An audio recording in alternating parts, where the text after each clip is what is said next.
Build your better breakfast at Subway with the tasty 250 combo, a 16-ounce cup of freshly brewed Seattle's best coffee, and any delicious egg muffin melt. And don't hit the snooze on this deal. Right now, come in before 11 a.m. for a $5 foot-long breakfast sub. Subway, eat fresh.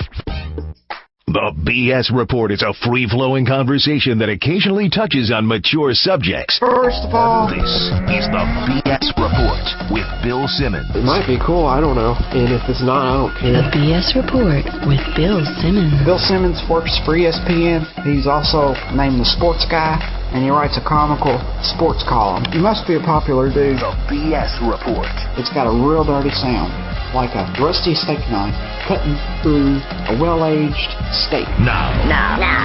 Here's Bill Simmons. Welcome to the BS Report. Sunny Monday here in Southern California. Cold one, though. A little chilly. Not as chilly as it is on South Beach, where our friend Dan LeBatard is on the Subway Fresh Take Hotline. And hopefully we can pull off this podcast without the fireworks from the heat implosion dwarfing his voice. Dan, what's happening? You want to talk about the Heat? I thought maybe you wanted to talk about the Pacers. Well, let's get to them after. Well, I'm not going to claim victory because even I didn't think that the Heat would be 9-8 after 17 games. I think this is exceeded all of our expectations. Anybody who was thinking the worst could happen. What's the mood like in Miami right now? You're looking more right than just about anybody, though. I don't think anybody had them at 9-8, but No. I would say that doubt has crept in. I mean, you know the way that sports fans work. It's usually fanatical. It's not filled with perspective. It's not filled with nuance. And this team has shown through 17 games some very real basketball problems. Like it's not about passion. It's not about effort. It's not about wanting to chill. It's not about the coach either. Because one of the things that gets lost here, Bill, is people clamor for Riley. Riley's there all the time. Yeah. Riley's at the practices. It's not like Riley's not around. It's not like he's not there to fix the game plan. The problems this team has are real. And I think I actually thought the Coach Spo must go movement would start about a week from now. I thought this week was going to be devoted to, we got to figure out a better offense. Should this team run the triangle? And all the subplots of how to fix what's going on. I didn't think he'd be the fall guy this fast. Do you think the bump was the bump like the catalyst for the get Spo out of there movement? I don't know which happened first. I mean, you know that LeBron's posse talks to Chris Broussard. So, so the place that's coming from is LeBron's people, and it's weak.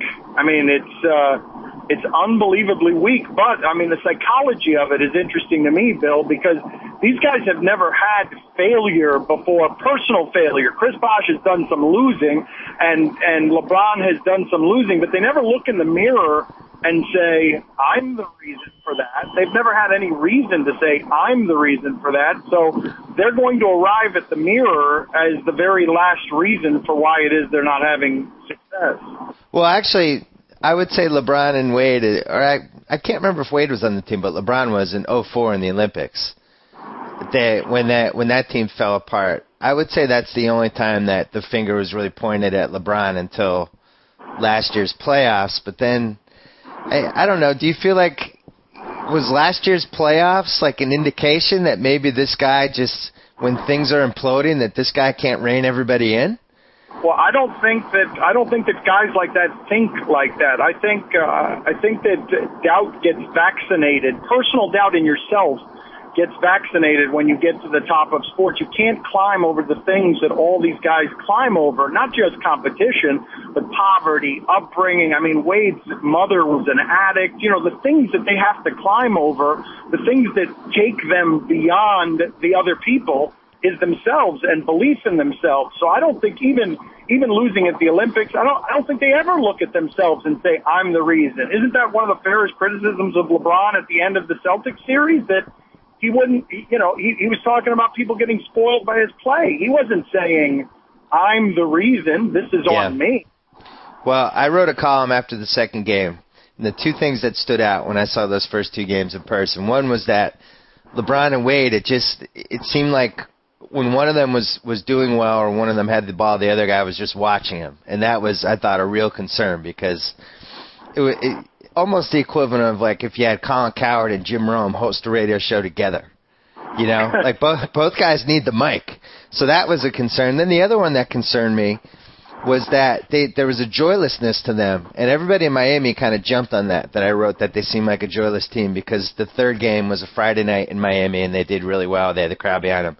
But my theory on this is I don't think these three guys have ever been in a situation where people were rooting against them.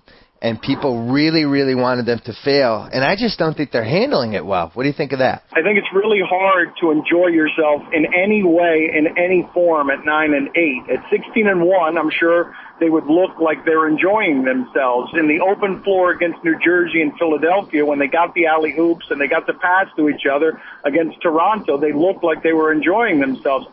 I think winning creates fun. I don't think fun ends up creating winning. But so I understand why they look joyless. I mean, it's not just that everything is coming apart around them. It's that nobody's rooting for them. Nobody. I mean, how is that fun? Those old Hurricane teams of the 80s and 90s, early 90s embraced being the villain. But it was easy when you were going into Baton Rouge and winning 44-3 to embrace it. It's not so fun if you're losing to Indiana at home and Memphis on the road. And also, I think the bad boy Pistons were the last villain that the NBA had, that they loved going into other teams' building and having the fans yell at them and getting into fights, and that was part of who they were. I don't think LeBron and Wade and Bosh, I don't think they ever wanted that. I still feel how I felt after that second game, where I think when they did this, when they agreed to play together, they thought this was going to be fun. They were going to be the super team. Everybody was going to be mad initially, but rally behind them.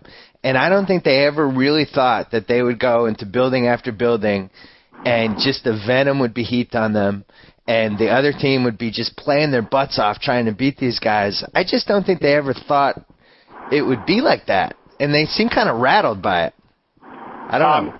Yeah, well, but do you think that's the reason they're losing? Because I would say it has more to do with rebounding and the fact that Dwayne Wade, Anthony Morrow and Brandon Rush and Jody Meeks are all having their best game of the season with Dwayne Wade guarding them. I think that, and it's not because he's not trying. It's because right now they're just trying. They've got the next 65 games or whatever it is to figure out how these pieces are going to work, and there's going to be some tumult in the middle of that. I think you're right. What you're seeing is right. I just don't think that those are the reasons for what it is that's happening. I think the reason is, they're not getting any steals, so they can't get out into the open court and run, and they're 19th in the league in rebounding, so they can't get out into the open court and run. And that's where their biggest advantage is, isn't it? Their biggest advantage is being able to get out and be faster and finish better than everyone else, right? I think that there are two giant reasons. One is that I don't think they were prepared for all the venom, and the other giant reason is LeBron and Wade just not playing well together at all, and really seeming like as soon as the other guy's off the floor, that's when the other guy feels comfortable. The other stuff we knew was going to be a problem. We knew this team wasn't going to rebound well. We knew they were going to struggle defending point guards. We knew that they had no depth and that they couldn't survive any injuries. This is stuff we talked about on your radio show all summer. But what I never really expected was how bad LeBron and Wade would be together, because it's not like they've never played together before. They played together in 2008. They figured that out to some degree. I don't know why it's so difficult for them right now. And I went into that Dallas game on Saturday night thinking they're going to get killed. I really thought they were going to get killed in that game, and they did. And now I'm looking at this Cleveland game, and that kind of atmosphere that they're going to walk into on Thursday night, if you're not a strong team, if you don't have a good foundation, if you're not tight, you're going to get blown out of the building. And I really think that's what's going to happen on Thursday. What's your feeling in that game? Well, I think they will win because they're much better than that team. They're much more talented than that team, and they've lost to the good teams and they've beaten the bad ones. Memphis caught them off guard, and Indiana's okay. I mean, Indiana's not terrible, but no. I don't. It is going to be a weird, interesting environment. I just thank this team for making these games so interesting, Bill. I can't believe that we're dissecting this stuff. When was the last time you can remember? I mean, you've covered basketball all your life, caring about what's happening games 17 and 18 of any NBA season. I think there's been precedents. Like, I think when Malone and GP joined the Lakers, I think the first month of that was really interesting. I think the first month of the '08 Celtics was really interesting. I think the difference here, and the thing that is making this so fascinating, is now you're talking about LeBron James, who I think is one of the 3 or 4 most talented players ever, and somebody that had the best first 7 years of his career ranked among Wilt and Oscar and these great guys. And he's in a situation now where, you know, he was just terrible on Saturday night. I mean, that was the underrated thing about Saturday night. He was awful. And it feels like he's regressing. And now we're looking at this situation where here is the guy who should be the best guy in the league, and he's almost floundering in the prime of his career. Like, that I don't remember. I don't remember ever seeing that before in basketball. He was terrible Saturday night. Wade has skated on having a lot of terrible games. He's had a 1 for 13. He's had a 2 for 12, a 4 for 16. He's had a 6 for 21. This is a guy who, I mean, his greatest strength is his efficiency. I mean, this is a 50% shooter. There are times, Bill, that you look on the court, and this to me is the most surprising thing. More surprising than their record, more surprising than the inability to get any fast breaks, more surprising than anything that has happened with this team, to me, is there are times they are on the floor, you forget LeBron or Dwayne is out there. Yeah. And that seems inconceivable to me. Like, I don't know how you fix it. Like, I don't understand how that's happened, where for 5 or 6 minutes at a time, one of those two guys, you're looking around and you forget they're on the floor. And I even saw that in the 2 games I went to. And you should never forget LeBron James is on the floor ever. But, you know, I really wonder whether these guys, they were in situations where they had to build up. They had to carry the team. The ball was always in their hands. They got in the habit of just, that's the way they played. And maybe you just can't break out of that after 7 years of playing a specific way. Maybe you can't just switch. Well, we asked Pat Riley that the other day on the radio because, I was asking him, well, how do you ask formed adults, formed players, formed greatness to change? And his response was, I don't know. I've never had to do it. Yeah. I've never had to ask someone who's great to change. And I don't know. I think the one that has to change is Dwayne, isn't it? I mean, I guess you need LeBron to just be facilitator, start at the top and be point guard, be Magic Johnson, stop with, the ego stuff of I don't want to be point guard, just create shots for others. But the problem is, are you watching the year that Arroyo is having? I mean, he's the only one being made better by any of this because you get the ball to anybody in a corner, and that's not Dwayne Wade's shot. That's not. No. You saw the game against Boston, the second game against Boston. The difference in that game was Ray Allen kept getting that shot and making it because he's better at making that shot than just about anyone ever. And on Miami's end of the court, Dwayne Wade kept getting the same shot and missing it because he's perfectly average at that shot. That's not his game. And it's not a great fit. And I think the difference with the 07-08 Celtics was that even though those guys were all coming together, all those guys had different strengths and different talents, and they just kind of fit the way all the strengths, when you put them all together in one group. And in this one, Wade's strengths and LeBron's strengths are pretty similar. And as you said, Wade is not a guy who, he's not a fantastic wide open shooter. He's a guy that likes to attack the rim, and I really thought they'd figure it out better, though. Like, in my wildest dreams, I'd never... This is weird, though. This part's weird, though, because if you've watched it, like, I've watched every minute that they've played this season. Yeah. He is missing shots. He is missing shots. That he always made. He's never missed them before. His mid-range game is gone, but I'm talking about stuff around the basket where he's hitting the top corner of the backboard with stuff, and you're like, what is that? And I don't know whether it's a hamstring or not fitting, but he doesn't look as explosive. He's getting his shot blocked a lot more. He's got to lead the league in staying behind the play, complaining to the referee that he got fouled. Yeah, he's been really subpar, and it made me wonder. He's had a lot of injuries. Maybe we've seen the best of him. I mean, I'm not saying definitely, but it's possible that this guy's body has taken a lot of abuse. He has a lot of miles on it. And I do wonder if maybe he's entering a different phase of his career. I don't know, But he was somebody that I just thought was a sure thing, especially after the playoffs last year. It seemed like worst case scenario is the fourth best player in the league. And I don't think he's been in the top 25 this year. Maybe he's more hurt than he's letting on. Well, I'm more likely to believe in tangible things like that than the intangibles of not fitting, because, like when we talked about it this summer, I mean, Ron Artest, he never fit with that Lakers team. Like, he was launching up threes at the end in Game 7. Like, that's not his game, and it didn't matter that he didn't fit. He is not. He keeps saying, I've played through worse. But what I'm telling you is he doesn't look nearly as explosive. I'm not doing the joyless body language reading thing. I'm talking about he's getting his shot blocked a lot around the basket, and that's never happened to him before. So, and I don't know if it's as simple as that. You tell me, what do you think? If Dwayne Wade is shooting 50% this year, the Miami Heat, nobody's laughing at them right now, right? They're disappointing. They're probably, 13-4, but if he shoots 50%, there's not laughter. I just thought offensively they'd be ridiculous. I expected the rebounding issues and I expected the defensive issues because I was never a big Chris Bosh guy, and I always thought he was a good stats, bad team guy, and somebody that if he was your leading guy in the paint, you're going to be in trouble. But, as you point out, like the fact that they're barely getting to 85 points in some of these games. Let me throw this at you, because I've heard some whispers that maybe Wade and LeBron were never that close, and that we went into this thinking these guys were buddies and it's the super friends.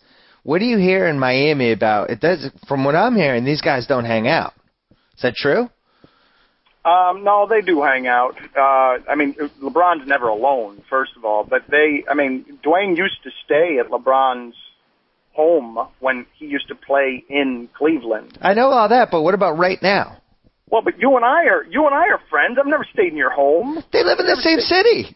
You've never stayed, but what I'm saying, if you came to visit here, hell, when you came to Miami for the Super Bowl, I couldn't get you to get through traffic to one of the bars we were hanging out at. Like, when he would go to Cleveland, he would stay at LeBron's house. Like, okay. This happened because, they're legit friends, but this will test legit friendship, Bill. Like, this kind of swirl will test legitimate friendship. I was talking to an NBA coach about this recently. I think they just viewed this in the macro, not the micro, that they too thought they'd be scoring 110 a game, and that they weren't thinking about, hey, out of timeouts, whose play is going to get called.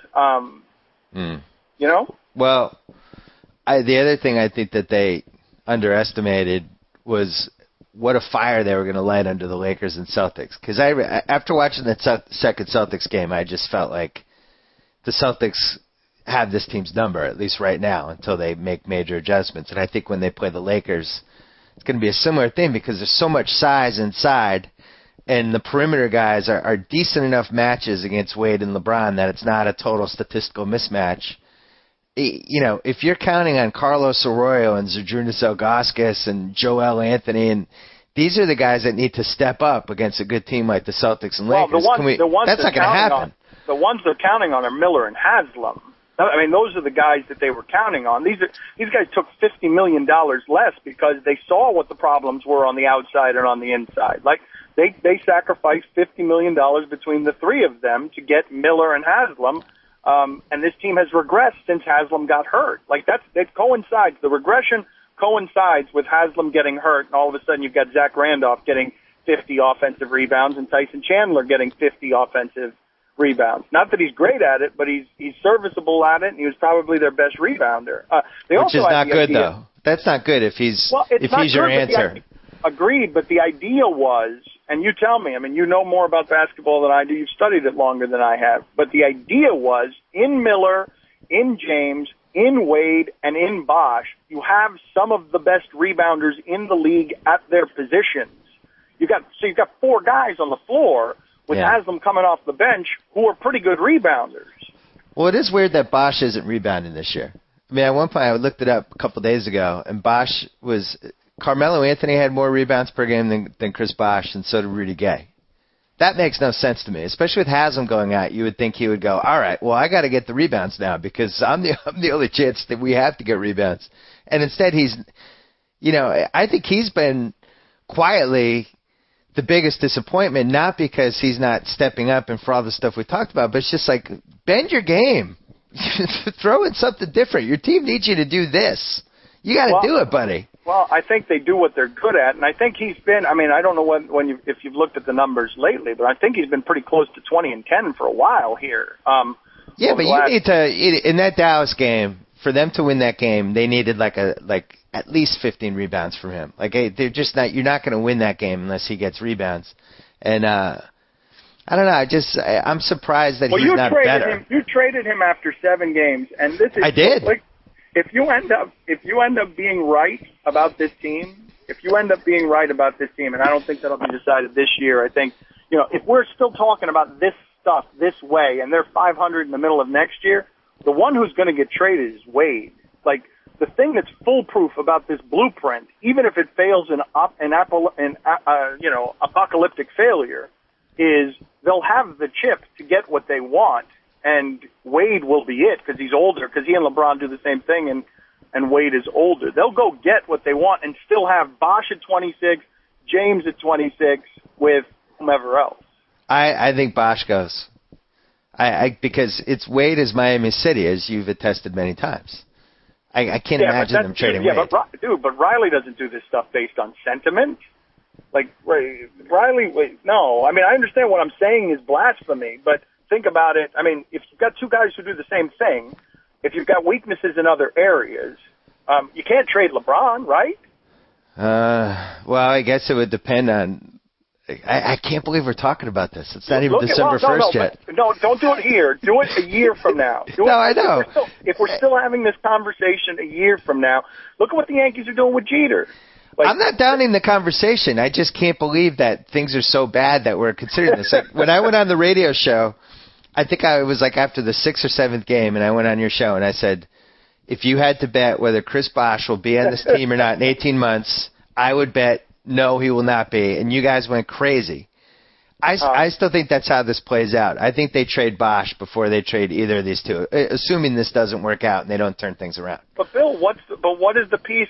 What you've kept saying here, while you say that Bosh might be the biggest disappointment, the biggest issue has been that they don't know how to play together, and that one of them disappears. And look, in the Philadelphia game, they were up by 2 in the fourth quarter. Dwayne Wade sat down. They were up by 10 when he came back into the game. In the Orlando game, they were behind. LeBron went and sat down. Dwayne Wade came back in the game. They were up by 1 when he came back in the game. And I saw it in that first Celtic game. It was as soon as one guy went out, the other guy was like, oh, good. So you're going to keep doing it? If we're still having the same conversation a year from now, it's because that's how it's going to be. Like, they couldn't change it. And, all right, but if you're looking at the Team USA model from 2008, and that team did win the gold medal. But that team had 9 other All-Stars. I know, but Wade, and this is the role that I think he's going to have to assume. He has to become the defensive stopper who, I think one of the things that's about him is he's strangely streaky for somebody who's so efficient. He's somebody that can really light it up in one game, but when he doesn't really have it, you can see it. And I think that he evolves into that Kobe 2008 Team USA role, and LeBron does his thing. LeBron's going to have to, I don't know whether he needs to post up more, or they got to figure out a way to use those guys together in the same play. I mean, you've watched every minute. How many pick and rolls have they run together? None. Is there a way to do that? You explain it to me. Is there a way to do that? Because they've done precious little of that when it's just them two isolated on one side of the court. None of that. As a Celtics fan, that's what would terrify me the most. I don't want to see those guys on one side of the court with the 3 guys on the other side and then doing weird pick and rolls. That's how they get lost. That's how they get lost during a game, because one of them's got the ball, one of them's driving and dishing to Arroyo or going behind his back to Ilgauskas for a 17-footer, and the other one's just just on the perimeter somewhere. I don't think as I said, I don't think Coach Spo deserves to get fired, although I think he will, because that's how the world works. I think the one thing that you could criticize them for is they haven't really experimented. Like, you should be having fun with this team. You know what? Let's play LeBron. Let's play LeBron at center for a quarter. Bill, what's fun about this? Well, it should be fun. You have these individual mega talents, and you should be tinkering. It shouldn't be like, all right, well, we have to do it this way. No, but that's what they're doing. That's what these 82 games are for. That's legitimately what it's the 82 games. They started with Joel Anthony at center. That stopped after like 5 games because evidently LeBron wanted to play with Ilgauskas, who would open up the floor and shoot the 17-footer a little. LeBron was calling shots after 5 games? Oh, LeBron, these 3 guys have been calling shots since they got here. Like, why do you think Riley's not the coach already? Why do you think Riley didn't begin the season as the coach? They don't want him as the coach. They do not want 4-hour practices. Wade does not want Pat Riley coaching him. He doesn't. They want to do it themselves. You've seen how that's worked out so far. How unbelievable would it be if Mike Brown replaced Eric Spoelstra as the next coach? After LeBron got Mike Brown fired in Cleveland, or they fired Mike Brown as a sign to LeBron that things would change. Maybe now LeBron realizes, oh, wait a second, that guy knew how to coach defense. Maybe I need that guy.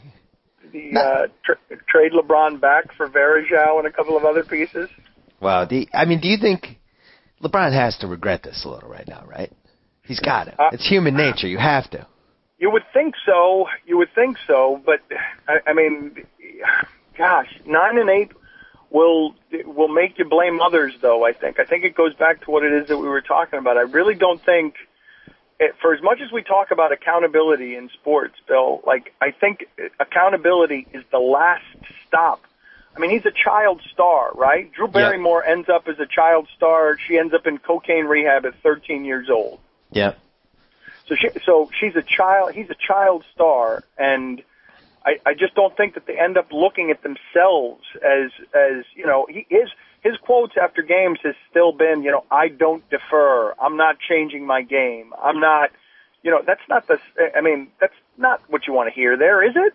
Like, don't you want to hear that I'm going to do everything I can to be playmaker guy, to be Magic Johnson, to set up everybody else?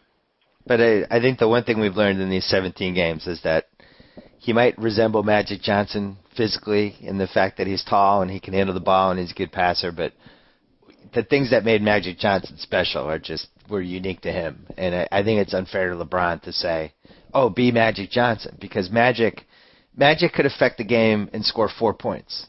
He could have 4 points, 19 assists, and 12 rebounds and dominate the game and have 2 field goals. And I don't think LeBron can dominate a game without scoring. And I don't think Wade can either. So I just don't know how that plays out. And are you starting to believe in the alpha dog thing at least? You laughed at me all summer about it. Well, I'm not willing to make any, with a sample size of 17, I'm not willing to make any, bold proclamations. I still believe, Bill, and you correct me if you think that I'm wrong, I still believe that while they're a terrible matchup with the Celtics, and even Chris Bosh said that with us the other day. We said, boy, the Celtics are a terrible matchup for you. And he's like, the Celtics are a terrible matchup for everybody. Yeah. You still can't see a team in the East beating them 4 of 7 times unless it's the Celtics, can you? Oh, I absolutely, positively think Chicago could beat them. 4 out of 7 times. I do. I think that Chicago team, with the way they play defense and the Derrick Rose part, I don't know who guards him in a playoff series. I think Noah would be a beast in that series. Hey, how would they keep him off the boards? Who's blocking him out? And who's going to guard Boozer? On the other side, you could say, all right, well, who's going to guard Dwayne Wade? Kyle Korver? Yeah, I mean, I think it's going to go back and forth, but I think the Bulls would control the paint, and that's how you win playoff series. Well, but something else that happened, I would agree with you, except there's something else that happens at the other end that we haven't seen yet that I suspect that if this thing works, we will see, which is what they did against Orlando the first time that they played Orlando. They simply fouled Dwight Howard out. Those guys, Noah and Boozer, while they can do things on the offensive end, if LeBron James and Dwayne Wade are everything we've always seen them be, they'll foul front lines out. Yeah, I mean, you look at the stats, and as you pointed out, Wade has been awful. And I think LeBron hasn't been good either. He's shooting like 29% from 3. His field goals are way down. I don't think he looks that comfortable. I do think if the schedule hits the right way after this Cleveland game, because I do think they're going to lose the Cleveland game, I could see them going on a little bit of a run and getting some confidence. But, that Lakers Christmas game, the way the Lakers are built, and especially if Bynum's back, I think that could be a massacre. feels like the Dallas game. It feels Massacre. It feels like the. I think that the rule number one always in having players only meetings, which they had after the Dallas game, is do it before a home game against the Wizards. That way it seems like it works. Like they've got a couple of games coming up here that aren't very difficult. But you've got them getting blown out at Cleveland, huh? I don't think that. I think they're too fragile. I'd be shocked if they won. I really would. I think when you go, Miami will be favored in that game, won't they? Yeah, they'll Miami be favored. Well, listen, if you were betting against Miami every game, these first 17, you'd be a millionaire right now. Yeah, you'd be like 5-12. I think they're 5-12 against the spread. If you were betting the money line against Miami, you'd be making a lot of money because they've only been underdogs in 2 games. At Dallas by 2, that was a 2-point underdog, and at crazy. Orlando. That was a crazy line. And if I wagered on the NBA, I would have taken Dallas in that game, and I would take Cleveland on Thursday night because I just think that's the lion's den. And if you're not a strong team, you're going to fold in that atmosphere. We see that over and over again with these things. So you think there's no possible way you think a coach will get fired well before we even consider a trade with one of these 3 guys, right? Well, here's the thing, though, Bill. It's what we were talking about earlier. You tell me. Riley's there all the time. Like, Riley, I've walked in to the practices when they let the media in, and Riley is sitting there. With Mickey Arison, the owner of the team. So, like, what else could he bring? Somebody explain to me because I don't get it. I understand that you want the legend and you want the respect, and LeBron would never bump into Pat Riley. Okay, but what would he do? Like, he's there right now participating in everything that they're doing in terms of going over with the coach what they're doing on offense, studying film, writing notes. What else would you have him do? Yell at him a little more? And he's also way too smart to get involved with this at this point. Because if this doesn't work out, this goes on his resume. And right now his resume ends with him somehow winning a title with Dwayne Wade and Shaq and a bunch of role players. Mm-hmm. And that was how he went out. And he won. You know, he really came within one shot of winning in '94 with the Knicks. He won with the Lakers. He got Magic and Kareem to coexist as well as anybody could have gotten them to coexist. And if I were him, I wouldn't come back. I would have messed that up. You're already riding off in the sunset now, you know? And if this doesn't work out, it's not his fault. That stuff is heroin, though. It's a heroin addiction. I mean, just in this town, you've got Isaiah Thomas trying to get back into coaching. You had Bill Parcells, can't leave coaching. And Pat Riley's been talking for 15 years about wanting to go travel in a boat to the 7 most beautiful beaches in the world. And so what does he do instead? He stacks all these expectations and stakes in front of his view of all those beaches. Right. Like, I mean, these guys are addicted to that stuff. So I don't know if his ego is such that he thinks he could fix it. I will say this, though. This is something that's not a part of the national narrative that I think is unfair. Stan Van Gundy had real issues in his family. Everybody thinks that was a knife in the back and that Riley was crying fake tears at the press conference. Yeah. Stan Van Gundy had real issues in his family, and it's a tribute to the amount of privacy that he has for his family and how sacred he keeps that the details on that have not gotten out. But the result is that there's a stain on Pat Riley for doing this to his friend, for stabbing, Stan Van Gundy in the back, allegedly, when that's not what happened. In this case, if we're talking about this after 17 games, this is his protege. This is his handpicked guy. This is the guy who came up through this organization from the film room on up. It would be happening this time. This would be Pat Riley knocking an underling out of the way. Don't you think the way Pat usually works is he grabs one of his guys, quote unquote? Who are his guys that are out there? Like, obviously, once upon a time, Jeff Van Gundy was. I don't know how close they are now. I think Doc Rivers fits in that category. Who are the other of his guys that are out there? Van Gundy would be the interesting one. What a move that would be, huh? Fratello's another one who, he did some broadcasts with the teams. Van Gundy, that would be an interesting one. We asked Jeff about that on the radio, and he said he wouldn't want to coach this. And actually, Jeff was a lot more vocal about Pat Riley's behavior towards Stan than Stan ever was. Right. And so, but that one would be interesting, wouldn't it?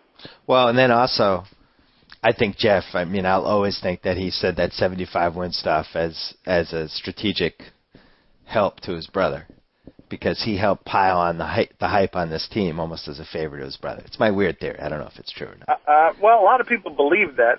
They both deny it, and they both think that we're giving them way too much importance, as if Jeff and Stan said the roster was better than the roster of Michael Jordan's Bulls.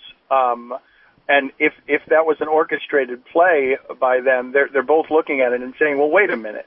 You think us little Van Gundy brothers, Schlubby and Bald, that we created the expectations, not the fireworks show that they came out with, not the decision? Like the expectations would be smaller if they hadn't said anything? Do you want to defend the people in Miami for this fan up thing, or is there no defense? Oh, no. Why do you do this to me? Why do you poke and prod me? Fair like question. Well, what are Colonel Jessup and Tom Cruise here? Like, what do you mean fair question? Why is this an interrogation? I don't want to have to defend something that's indefensible. You're damn right I ordered the fan up. I mean, you realize how bad that looked nationally, right? I mean, it's catastrophic nationally. Of course. Okay. Yes, and just as bad is, I'm guessing, something that's not talked about here. What do you think LeBron thinks? When you asked me before about whether he questions his decision or regrets his decision or has human nature moments of doubt, when he throws up his powder before games and half that arena is empty, not because they're not coming, they're going to get there.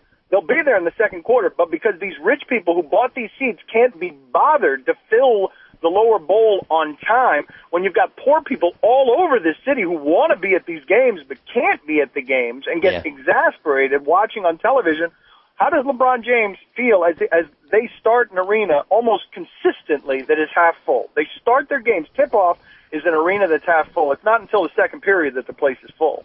Well, gee, it's too bad he never played there before. He would have known that, he's been in the league 7 years. This is what I don't understand about him. How does that not factor into his decision? Like, again though, Bill, it's never in the mirror with these guys. You don't think that LeBron James comes here and says, well, I'll change that? I still can't believe he didn't go to New York. I just would have thought that the last time when he played in New York and that place was packed and there was such energy in that building and those fans wanted him so badly and it would have meant so much to them and to the city had he gone there. It's really amazing to me that he didn't see it or that he didn't have people around him saying, hey, look, if you go there and you win a title there, you become immortal and you have to do this. And apparently he just had nobody in his life to tell him. Well, no, Isaiah Thomas was telling him that. But who does that, though, Bill? I keep hearing that New York is Mecca and that's the place that everyone should want to play and that's where everyone wants to play. And New York, in fact, even though there was precious little proof to the contrary, New York was of the belief that LeBron was going there because that's presumed New York arrogance. Hey, we're New York. No, but not only did he not care, who does care? Like, Amari Stoudemire, they paid him more than anybody else, so they got Amari Stoudemire. But when was the last time New York got the big guy that New York wanted? Well, I know it goes back to the whole thing about we want these guys to think and act and behave a certain way, and it's just not going to happen most of the time. In my dream world, in my idealistic world where players care about the same things that I care about, the LeBron James type would have signed in New York because that would have been the right basketball move and it would have meant the most. But he doesn't care. What's important to him was obviously going to South Beach, kind of being out of the limelight. I mean, I do feel like being out of the limelight a little bit was important to him, maybe because family stuff he wasn't crazy about, potentially being out in the big open. Like, I think he likes being a little bit removed. Is that fair? Well, that Nike spent a minute and a half doing a commercial saying that, right? What do you want me to do? You want me to be what Bill Simmons wants me to be? Right. I wish he had wanted to be what Bill Simmons wanted him to be. I think this would have been so much better. I'm so happy that he was what Dan LeBatard wanted him to be. Hey, let me ask you, why didn't they just re-sign Darrell Wright? Oh, man, Bill, you're going to have to help me with this because the Beasleys and the Darrell Wrights of the world, Kenny Smith calls them looters in a riot. I never know. I thought Pau Gasol was a guy. I was wrong about this, spectacularly wrong about this. But I thought Pau Gasol, because he never won a playoff game, even as he got Memphis to 50 wins, I thought Pau Gasol was a guy who was getting his points on okay teams. That if you're really good in that sport, you make your team really good because there's only 5 guys on the court. Gasol goes to the Lakers, proves me wrong. Now, I hesitated on doing that with Bosch, even though it's a different game, because Bosch is the same kind of creature. He, a very good power forward who did good numbers, but Toronto was never relevant, made the playoffs a couple of times. So Darrell Wright looks great now. Michael Beasley looks great now, but their teams aren't any good. The Beasley thing I get. I mean, whatever. They determined that he wasn't reliable enough. But when you look at, they signed Joel Anthony for $18 million for 5 years, and I just think he's terrible. I think he's a minimum guy. I guess their thinking was that, well, these guys, we can pay them a little more. They waived the rights to sign them right away, but then after they signed the big three, they could go back and pay these guys. Darrell Wright, so at least he could hit threes. That seems like somebody that could be your 8th or 9th guy at worst. And I thought he was Wade's close buddy. Or is he just a late bloomer? Yep. Was he a late bloomer and he was never even close to this? He showed sparks of it, but it was exasperating and not very frequent. He's very athletic. But the Miami Heat conversation, of all the ridiculous things we've discussed in this conversation, this is where we are, Bill. This is where we are. What do you mean? Darrell Wright. I'm wondering about how they constructed this team. Anyone can help them now. I see what you mean. I mean, we're in a place where they should have kept everybody except for Joel Anthony. They should have gotten younger players to play around them. I've gotten to the point with this Heat team where basically I'm scared of Eton Thomas. I'm scared of everybody. All right. Well, you sound pretty traumatized. Believe me, I never wanted the 9-8 either. I mean, it's in the Celtics' best interest for this team to not succeed from my vantage point, but I do. It makes me sad to watch LeBron on this team. Wade, whatever. Wade won a title, and I think he's might be a smidge past his prime. We'll see. Maybe he's too banged up right now and he'll get healthy or whatever, but LeBron's in the prime of his career. This is somebody who should be one of the best 10 players of all time, and he is not appointment TV anymore. I think that's the biggest disappointment for me. It's a guy you could always turn on at any point in the season and be like, oh, LeBron's in Golden State tonight. I'm going to watch him put up a 37, 9, 10. And now I'm watching this guy slumping around. It's depressing. No, but I disagree with you, though, because I would say he's appointment TV, but he's appointment TV for totally different reasons. Yeah, he was appointment TV for you as a basketball purist who loves simple greatness. Now he's appointment TV, and the reason this team has so much swirl around it is because people are rooting for it to lose. These games, Bill, I'm telling you, you're a basketball aficionado, and Game 17 of seasons have mattered to you before. Game 17s of Heat seasons have never mattered down here. Right. And across America, Game 17s of seasons don't matter very much. Of other team seasons, you know what I mean? Maybe in Boston, Game 17 matters a little bit to the people of Boston. Not really. But this team, it's still appointment television. Against Cleveland, it's still appointment television. It's appointment reasons. It's appointment television, like the Bad Girls Club reunion was appointment television. Because I know it's a train wreck. Car crash. Yeah, so I know it's a train wreck. Last thing, it looks like we're moving closer to our dream of maybe co-hosting Pardon the Interruption together. Which I was afraid to do for 3 years, and you kept badgering me, and I just wouldn't do it. But now I have 7 shows under my belt. You're comfortable? I'm not comfortable. I don't think you ever get comfortable. No, you do. You get comfortable. Yes, not after 7 shows. I'll grant you. You're like the Heat right now, right? Like after 17 shows, you feel a little discombobulated. Everybody's questioning you. I feel better than the Heat. No, I feel like the Bulls. I feel like my record in 20 games is going to be better than it is right now. We've had some injuries and some setbacks. When are we doing it? What are we waiting for? At some point. Well, we put our pitch in for Blow Harder, which I think could really be special. We've got to do that. How great would it be, a show that mocks itself? Blow Harder. Blow Harder. And it would be like the Colbert Report of sports shows. At the very least, it could be once a week. I don't know. Yeah, we have to do that. We have to figure out a way to do that. Are you going to have a YouTube... This summer you had a YouTube rant after they signed LeBron that got a lot of publicity and attention, and now it's very funny to watch. Are you going to have a meltdown rant? I feel like that should be next. I think it'll include me just sobbing.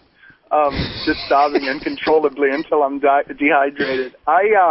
People that keep making fun of this as if I would regret it or be embarrassed by it. No, it's great for you. Are you guys kidding? It's incredibly fun. It's incredibly funny. Like, why would I be embarrassed by this? It's been so the season started on October 26th. So it's basically been it'll be 5 weeks tomorrow, and it feels like it's been 3 months. It's been the longest 5 weeks ever. How long do you think it's felt to Spoelstra? Oh, my God. Like, would you even, seriously, Bill, right now, like, I know that you love the NBA and you would love to have an NBA job, right? You think it'd be cool to be an NBA general manager? No, I wouldn't actually. I'd like the job I have. All right, well, let's do this, though. Do you think, honestly, that people would want Spoelstra's job right now? If I give you Spoelstra's job, and the scenario is this, if you win, it's not your doing. If you lose, it's your fault. I wouldn't want his job. I wouldn't want to take over his job because my concern would be that LeBron and Wade, it's getting icy. They can say all they want, but I know what I'm watching on the basketball court. And that there's a distance with those guys that if you guys were friends or if you guys had that strong foundation, I would feel like, you watch take a team like San Antonio. You watch like Duncan and Ginobili and Parker and the way they interact and Popovich and just in the huddles. Like you go to a Spurs game and Duncan's always got his arm around somebody. And in the huddles, their guys are diagramming plays and it's like a little community. I kind of thought that's what Miami would be like. I thought these guys were going to be buddy, and at the very least, their friendship would trump any deficiencies the team might have. Hold on a second, though. Hold on, because I think so much gets attached to the results in these spots. I mean, and I don't know, maybe I'm Homer guy. I keep seeing them every time out. They sit next to each other on the bench. People move so they could sit next to each other on the bench. I saw this the other day with LeBron running into Spoelstra as he left the court, and I'm wondering whether fandom makes this filter clouded because people want so badly for these things to be so that they'll see them even if they're not so, or in my case or in Miami's case where you've got, you're blinded on the other end by fandom, you don't want to see them, so when they happen you think everyone else is overreacting. I don't know whether, what do you think? Did LeBron James do that to Spoelstra on purpose? No, yes or no? He did it 2 years ago to Mike Brown. I think he's one of those guys that's deep in thought sometimes, and he's walking to the bench and doesn't even see somebody in front of him. You see, though, you're the rare guy who's discerning enough to parse your feelings, though, from what you actually saw, because I've felt, like I thought the same thing. I've seen that happen to Flip Saunders. I've seen it. I don't even understand why coaches sprint out to the court after timeouts anyway. Right.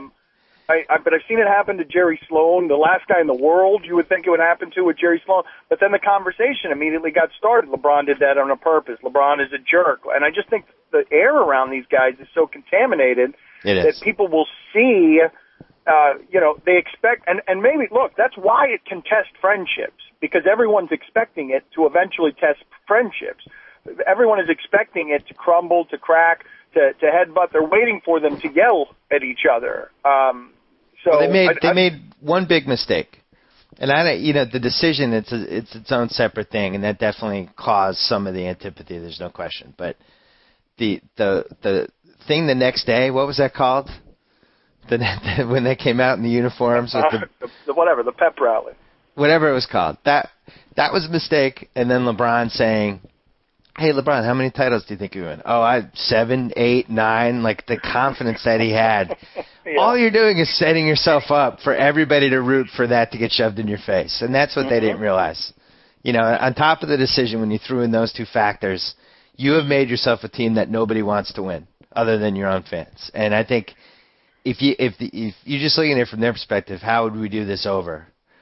Number one, LeBron just releases a statement that he's signing in Miami. Number two, no pep rally. And number three, don't talk about titles right away when you have three guys on your team. Totally agreed. But I think that you could view what they were in the middle of at that moment. I guess it wouldn't be a microcosm. I guess it would be a macrocosm. Like distill it. The thing we've been talking about throughout this conversation. He's sitting on a chair, surrounded by 20,000 people who are cheering him. That's where he lives. That's where he's always lived. He lives there. And he's never had that really betrayed, right? The cheering never stops. Like, No. he made, you can even understand how in the days after the decision, as everyone in America is howling, and you walk into that protective cocoon, into that pep rally, how are you not going to just dismiss everyone else's haters when you're in the middle of that and you're looking around and like, look at what I did, look at what I caused, look at how great I am, how worshipped I am, look at me. You know what? That's your car door. I was going to say it's funny that Scarface was set in Miami because this is starting to resemble Scarface a little bit. When things were going well in the montage with the tiger and the zoo and the wedding and Frank's dead and hey, printing money. This is the push it to the limit montage was last summer, and now we're at the point where I don't know who's going to be Manny and who's going to get shot, but it might be LeBron or Wade. The Diaz brothers are lurking. You're the Diaz brothers. I totally saw LeBron the other day and his posse walking into a bank with big laundry bags full of cash. It would be pushing to the limit music behind them. You got to do that on your show. You got to play. Then you can play the music and go through the whole rant. Right. But, you're right. It's a metaphor, as Scarface always is. It ends right. This will end with LeBron James taking a hail of shots and never, all of them missing and him staggering around. Yeah. In the mansion and filled with bullets and metaphorical bullets, of course, not real bullets. And who's the bodyguard? Remember when he kills Robert Loggia, and then the bodyguard thinks he's going to get killed, and he's like, "Hey Frank, you want a job?" Remember that guy? Who's that? Joel Anthony? Hey Joel Anthony, you want a job?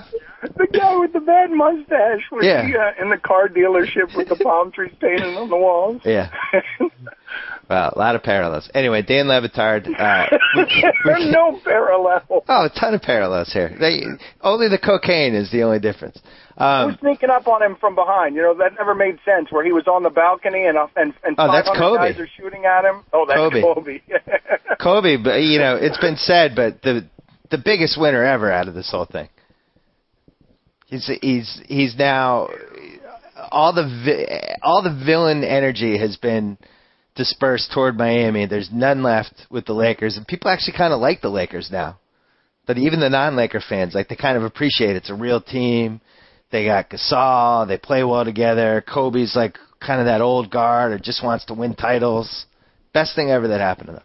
That is weird, isn't it, though? We always pick I saw some of the narrative changing on that this summer before we could embrace Kobe that way. It went toward Durant. Look, he just announced his extension on Twitter. He doesn't need this kind of attention. He doesn't need a TV show. We really do turn them into one-dimensional, it's male soap opera, good guys and bad guys. No, go further. It's pro wrestling. It's good guys or heels. And you could just switch hats. All of a sudden you're a bad guy. They're so all of a sudden you're a good guy. How many heels are there, though? Now Ron Artest. Yeah, Ron Artest has made the turn, right? He's gone. Yeah, he's a good guy. He's now a good guy. So how many guys have made the turn from Kobe was a good guy and then he became a heel and now he's a good guy again? Right. And I think Kevin Garnett, was a really good guy.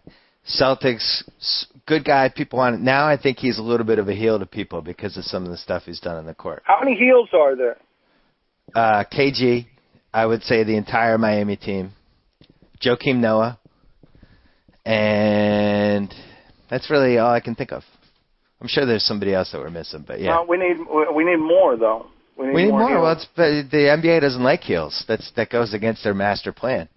Angel Stern, as Tony calls him. He doesn't want heels. He wants everybody to be loved. He's the one guy who's been really quiet during this whole thing. Stern.